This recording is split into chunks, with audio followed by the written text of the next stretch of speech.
Welcome to healthy food கிச்சனுங்க.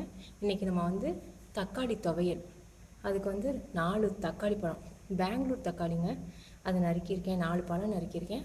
ஒரு பெரிய வெங்காயம், 4 வரமிளகா, பெருங்காயம் ஒரு பிஞ்சு, கடுகு 1 ஸ்பூன், உளுந்தம்பருப்பு 2 ஸ்பூன்,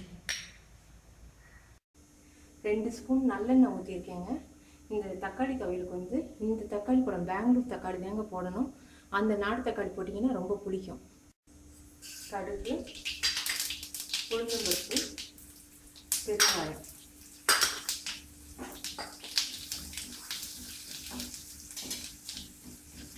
உளுந்தம்பருப்பு நல்லா செவந்த பிறகு வரமிளகாயை போடுங்க. அப்புறம் வெங்காயம்,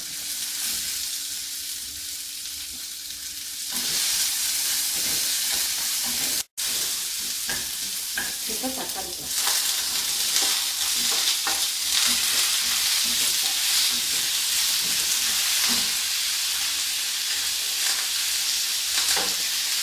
தேவையான அளவுக்கு பால்,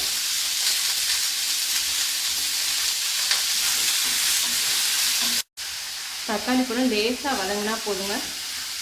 இனிமேல் மிக்சியில் அடிக்க வேண்டியதான்.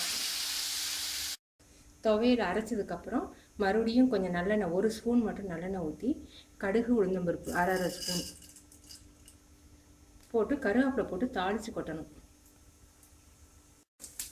இப்போ கடுகு உளுந்தம்பருப்பு வந்துருச்சு. கருவேப்பிலை போட்டு தாளிச்சு,